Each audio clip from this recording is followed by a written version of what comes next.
All right, Kevin, as that Bryan Head fire grows in size and cost, fire officials say there's also the growing realization that it was completely avoidable.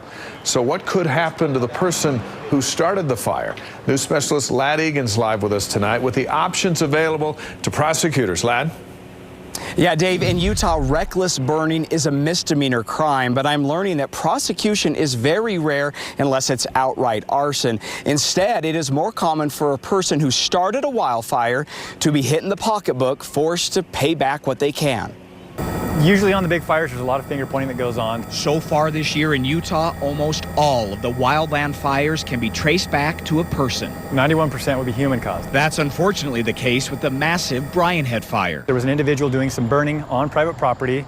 The individual has been identified. They're being very cooperative. They also feel terrible about, their involvement. We are having too many man-caused fires.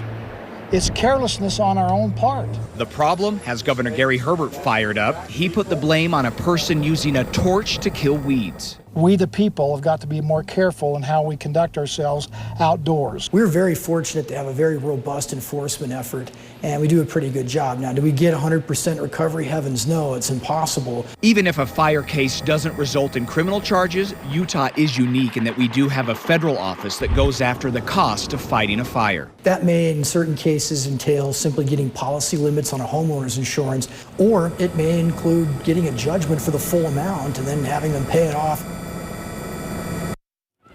Let me show you just how much money we are talking about. So far this year, the U.S. Attorney's Office in Utah has recovered nearly $1.3 million from those who started fires on Utah's federal lands. In 2016, it was much less, just about $374,000. But in 2015, it was close to a whopping $2.4 million. This money is collected on a lag after years of investigating and negotiating.